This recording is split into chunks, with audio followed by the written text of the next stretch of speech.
Since the early days of 2012 theories, when people like David Wilcock were channeling entities with names like Ra and Seth, people were told that 2012 was really about enlightenment. This idea is one that we are supposed to believe. Yes, I know this is a bit of an insult to those who think that they have uncovered the idea that 2012 is really about a consciousness shift or spiritual evolution as opposed to some doomsday situation through their diligent research. Well, I'm sorry to burst your bubble, but this has been the line even back when 2012 Enlightenment was supposed to have occurred in 2000. It was pushed back to 2012 after it didn't happen.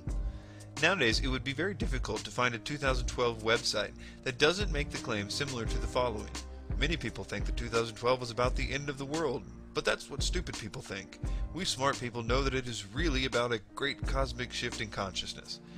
Okay, they might be a little more subtle than that, but what I'm trying to say is that you think you're the only one who knows that 2012 is supposed to be about spiritual evolution, but this is what you were meant to think all along. The idea, if properly presented, has many uses for global government, one of which will be the acceptance of the genocide of dissenters of that new system, as well as patriotism for the new system that will purport to be a utopia. I'm not saying that people behind promulgating the ideas are a part of some secret cabal. Well, for the most part. I think that for the most part, these people really do believe their sources. In David Wilcock's case, his source is Ra, and as we will see, there are many types of Ra's out there, and they are extremely concerned with getting those who are willing to listen to them to tell the world about this coming enlightenment in or around 2012. The idea is that the planet is due for a change in consciousness. They say it's a spiritual evolution. Some say it will bring a physical as well as a spiritual shift. They offer various pseudo-scientific reasons for this happening. Most of them, if pressed, will default to a variation of the following to explain why we are to expect a spiritual evolution. That a vibrational change, which is supposed to be due to the solar system entering a certain nebula in or around 2012, will cause us to raise our vibration and thus change us into new spiritual beings. I covered this theory in depth in my video Michael Tsarian is Wrong, 2009, a debunkumentary, where I found that not only are we moving away from the star system where this nebula supposedly is, but to suggest that the solar system passes through anything at all as a result of the 26,000-year precession cycle requires a fundamental misunderstanding of the precession cycle, which has nothing to do with the solar system's position in the galaxy, and therefore could never tell you when the solar system was going to enter a nebula, no matter how well that you understood it. It simply does not, and never will, have anything to do with that. And even if they meant to tell us that they were referring to the 250 million year cycle of the solar system's revolution around the galaxy, then, in addition to all the problems with what I'll call the precession version of enlightenment, you are also expecting people to believe that nebulas somehow are made up of captured light particles or photons, as opposed to dust, gas, and plasma.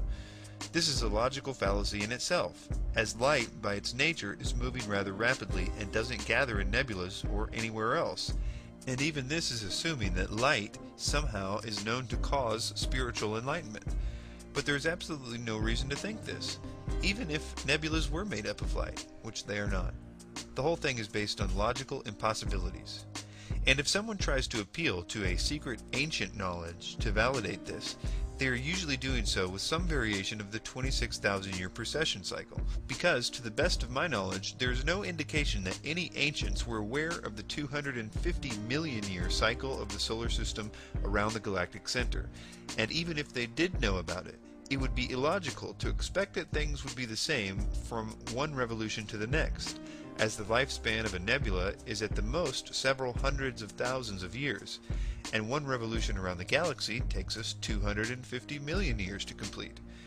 What I find the most fascinating is that most of the time people are not requiring anyone to explain to them why they should expect this consciousness shift.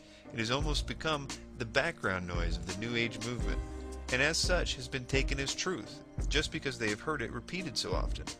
They are content to take these snake oil salesmen at their word. And I realize that in some cases it is presented in such a way that seems very scientific, and it's easy to be sucked into it. I once was, and although people don't understand the science, They feel that the reason that they don't understand it is because they aren't smart enough to, which makes them believe that the salesman is exceedingly brilliant because he apparently does, which builds trust in that person. This guy knows everything. The fact is, the salesmen themselves probably haven't been given many details about the mechanics of all this shifting either. Remember, it's coming from their sources. Yeah, so let's look at their sources for a moment. Channeling and other forms of direct contact with the quote spirit world have been the primary way that this idea has come down to us. I've already mentioned David Wilcock and Ra. Ra, who apparently takes over Wilcock's body from time to time, thinks the exact same way as the other entities who take over other people's bodies all over the world. The only difference seems to be that the entities will claim to be different things to different people. Some of them claim to be either aliens from other planets, Pleiadians or Greys.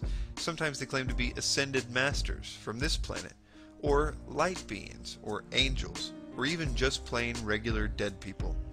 They definitely play to the particular person's paradigm. I would have the listener notice at this point that some of these claims are mutually exclusive. That is to say that it appears that although the message is exactly the same, which to me suggests a relationship, what they tell the humans about what they are is sometimes vastly different, which suggests that they aren't the most honest of beings, whatever they may be.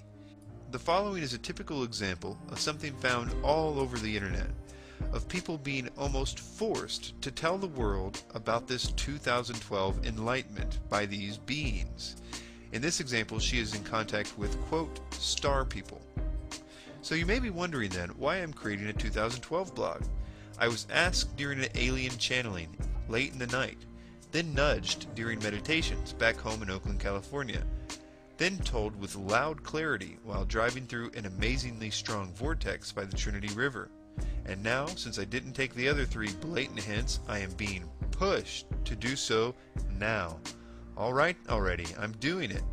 And, actually, I am happy and excited about it, because it just feels like the timing is perfect.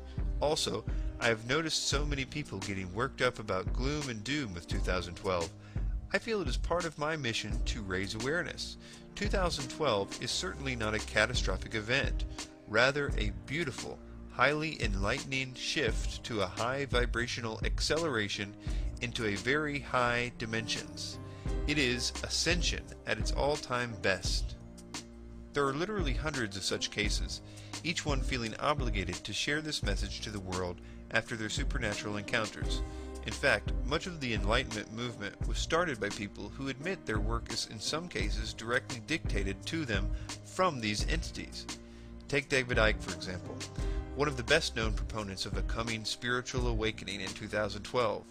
Much of his own testimony is one of, quote, extra-dimensional entities telling him to write books on this. He claims that much of his early research was given to him directly from them. The same is true with the birth of the New Age movement itself, through H.P. Blavatsky and Alice Bailey, who claim to have been given their teachings by, quote, ascended masters, or humans who apparently have achieved this state of enlightenment. For those that haven't actually channeled any entities or had the displeasure of being abducted and indoctrinated by one, there are many people out there that simply consult the spirit world with tarot cards or some other means of getting information from spirits. The fact is, this whole idea has been given to us by the spirit world, almost without exception. And the most intriguing thing to me about it is that the spirit world either knows very little about astronomy and science, yet feels obligated to tell us what they think that they know about it, or they have another agenda that we haven't figured out yet about 2012 and enlightenment, and it is necessary to lie about who or what they are for some reason. So how will this idea of spiritual enlightenment lead to genocide? Very easily, given the proper circumstances. And it is my belief that the proper circumstances are in fact being planned. I understand that what I'm about to say seems impossible at the moment, but I think that the world will be a very different place by 2012, and many weird things will be engineered to happen between now and then.